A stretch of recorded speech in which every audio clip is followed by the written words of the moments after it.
History is full of head-scratching moments. This is one of them. On August 25th, 1511 CE, the city of Malacca, capital of the Malacca Sultanate and hub of the international spice trade, was captured by a small Portuguese fleet and just 1,000 soldiers. This event begs for an explanation. See, the Malacca Sultanate was a prosperous merchant empire, a regional hegemon and an early adopter of gunpowder technology. So how did the Portuguese conquer Malacca with such a tiny force? In this video, we're going to dig into the invasion and explore the surprising truth behind the fall of Malacca, from naval bombardment to prison espionage. Let's jump right in.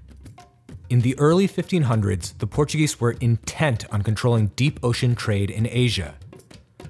To accomplish this, the Portuguese sought to establish micro-colonies, which were necessary to sustain a long-range naval presence. Alongside their semi-autonomous trading outposts, they set their sights on directly controlling the ports of Aden, Hormuz, Goa, and of course Malacca.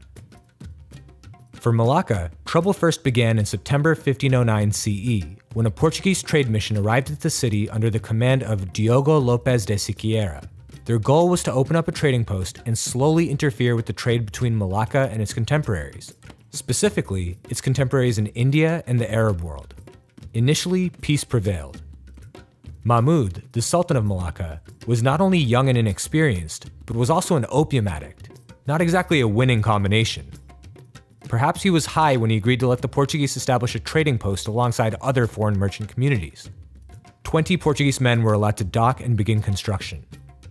Sultan Mahmud's decision led to immediate pushback within his administration, specifically from his prime minister and from the Gujarati merchant leader, who saw the Portuguese as a threat to their trade networks.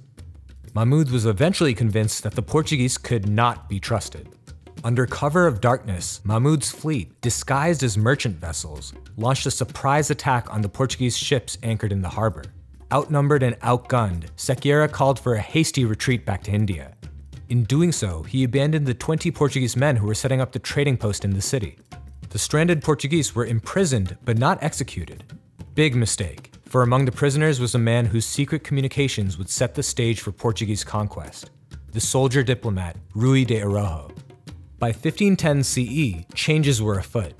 Back in India, an ambitious Portuguese militarist, Afonso de Albuquerque, succeeded his rival as governor of the crown's holdings in India.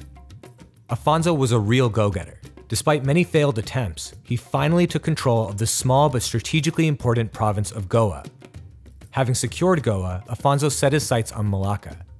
See, Afonso had been receiving frequent letters from Rui de Rojo, who, if you recall, was being held prisoner in Malacca. Rui detailed everything: population, city layout, military capabilities, and internal politics.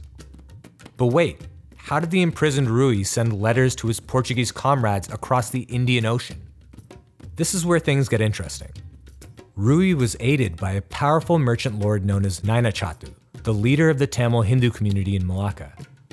Using his private merchant fleet, Nainachatu secretly ferried Rui's letters to the Portuguese. Before you peg Nainachatu as a disloyal wretch, it's worth pointing out that he had reason to be angry with Malacca.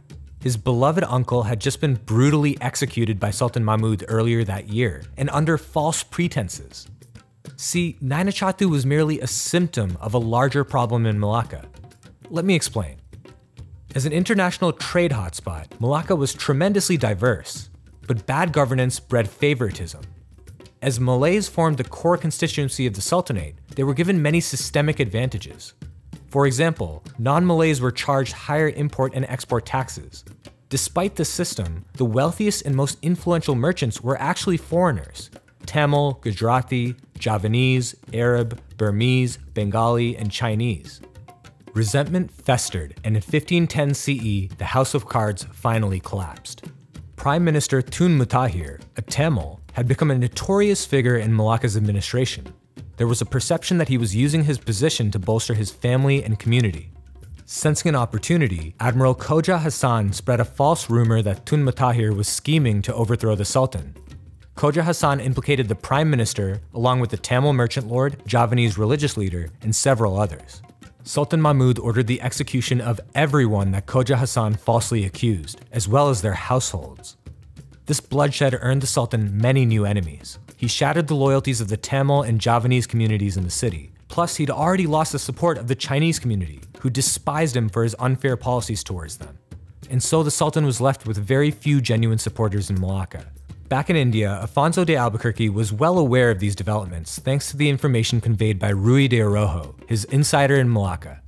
It was the perfect time for Afonso to make a move. In late April 1511 CE, he set off for Malacca from the port of Cochin with a small fleet of carracks and caravels. When Afonso arrived at Malacca harbor on July 1st, he immediately set up a naval blockade, preventing all seaborne traffic. Sultan Mahmud couldn't do much to break the blockade. He was distracted, unprepared, and out of position thanks to a brewing war with the Hindu Aru kingdom, a rival merchant state. As such, Malacca could only muster a local defense comprised of small watercraft and Gujarati privateers. These were no match for the larger Portuguese frigates. Most importantly, the blockade put a strain on Malacca's food supplies. The city could not hold out for very long. See, limited food supplies were a perennial problem for Malacca. As the city was surrounded by mangrove swamps and thick jungle, it was reliant on food importation.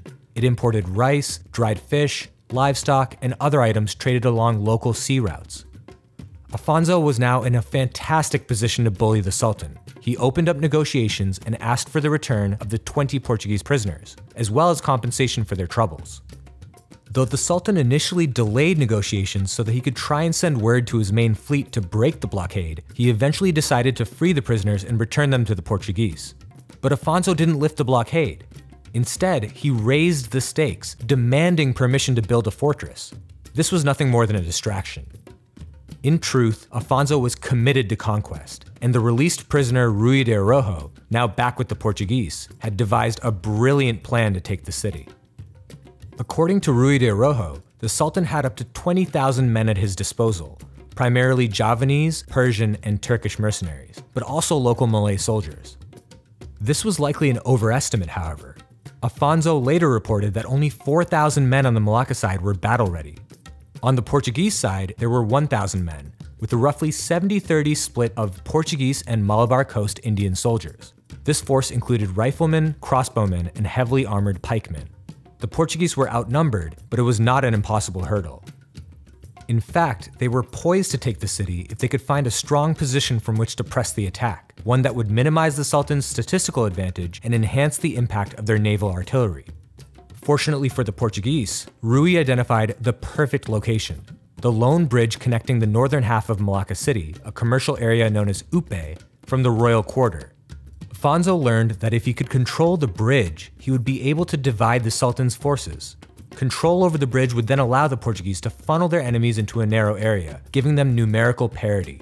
This would also give the Portuguese an opportunity to take full advantage of their naval artillery, bombarding enemy forces as they approached from either side of the bridge. The Sultan's forces would be unable to hold their own artillery positions in the face of long-range bombardment. Now, it's important to understand that throughout this time, Afonso was in regular contact with the leaders of the Javanese, Tamil, and Chinese communities in Malacca. Though the Javanese were playing both sides, offering to help the Portuguese while simultaneously providing mercenaries to Sultan Mahmud, the Tamils and Chinese threw their full support behind Afonso. The Chinese were angry that Sultan Mahmud had taken control of their shipping fleets for his war with Aru, and so they offered their remaining barges to the Portuguese so that the troops could safely land and establish a beachhead. The stage was set. On July 25th, Afonso orchestrated the first attack. Afonso parked his caravels on either side of the bridge to provide heavy artillery support, and landed his troops on the beaches. The Sultan had attempted to prevent a beach landing by setting gunpowder mines, but the Portuguese threw protective pavises onto the sand to create a safe path. Malacca's anti-personnel artillery, positioned in the stockades, were bombarded repeatedly by the Portuguese caravels, preventing them from causing much damage to the disembarking troops. The Portuguese troops on both sides eventually slew the defenders at the stockades, but their path to the bridge was interrupted by additional forces. The Portuguese who had disembarked on the northern beach in Upe were suddenly attacked by hundreds of Javanese mercenaries, but the mercenaries were scattered by naval artillery before they could reach the stockades. Meanwhile, the Portuguese troops who had disembarked on the southern beach, in the royal quarter, were attacked by Malay foot soldiers and the Royal Elephant Corps, 20 elephants in total. Sultan Mahmud himself led the charge atop one of the war elephants. This attack might have caused a less experienced European force to retreat, but the Portuguese pikemen had fought much larger and better organized armies in India. They knew that a poorly trained war elephant could be repulsed by a line of pikes. The pikemen readied their weapons and attacked the Sultan's elephant, causing it to frighten and toss him to the ground. Though the Sultan was quickly helped away by his own soldiers, his war elephant sent the other elephants into a panic too.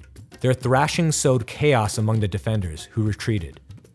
By midday, the Portuguese forces secured the bridge, but Afonso realized that they did not have enough supplies to hold it, and so he called for a withdrawal. To prevent the Sultan from retaking their defensive positions, Afonso took control of what was described as a very tall Chinese junk ship, loaded it with his best squadron, and equipped it with rapid-fire side-loaded swivel guns. The next day, Afonso ran the ship aground on a sandbank where it overlooked the bridge like a siege tower. From this perch, the Portuguese rained hell onto Malacca's defensive positions near the bridge. This continued for several weeks. During this time, the Javanese merchant lord saw that the Sultan was on the losing side and threw his full support behind the Portuguese. He withdrew thousands of his mercenaries from the city. On August 14th, now stronger than ever, Afonso landed his troops once again, this time the full force disembarking on the northern beach in Upe. Afonso also equipped several barges to act as mobile gunboats, patrolling the river to fire upon the defenders. Having softened up Malacca's defensive positions, the Portuguese easily recaptured the stockades and seized the bridge. The Sultan's troops were now split between the royal quarter and Upe. In Upe, Malay gunners took to the residential rooftops and fired upon the bridge, but Afonso handled this by sending squadrons through the streets to clear the rooftops, with orders to slay families that did not cooperate. Over the next 10 days, the Portuguese ships bombarded the city non-stop. Malacca faced two catastrophic problems. One, bombardment set the city ablaze. After all, Malacca's buildings were made primarily of wood and other flammable materials. Two, food supplies were dwindling fast. This certainly wasn't helped by the fact that the Sultan had to provide for thousands of mercenaries too. Sultan Mahmud recognized that he could not hold the city any longer. He fled south and set up camp along the Muar River. Malacca was lost. On August 25th, 1511 CE, the Portuguese took control of the city. Though the Sultan's decision to retreat, regroup, and wait for reinforcements may have seemed rational at the time, his attempts to retake Malacca were marked by failure. Soon, the Portuguese drove Sultan Mahmud out of his temporary encampment, pushing him east. The Sultan's power rapidly waned. The Malacca Sultanate was reliant on a tributary system of loyal feudatories, making its territories and power seem more expansive on paper than they were in reality. Kampar, Lingga, and other feudatories did not answer the call to send reinforcements, and Sultan Mahmud was almost assassinated by his own feudatories in Pahang. Eventually, the Malacca Sultanate would dissolve and give way to the successor Johor Sultanate, established by Mahmud's own son. The Portuguese would rule Malacca uninterrupted for more than a century. Many people see the Portuguese invasion as the beginning of foreign imperialism in Southeast Asia, but that's not quite correct. It actually began 500 years earlier, when the Tamil Chola Empire launched a series of invasions into the Malay archipelago for control over the same trade routes. If you'd like to learn more, I encourage you to check out my video on the Chola invasions. If you enjoyed this video, consider subscribing. I'll be serving up more videos on Asian history in the future.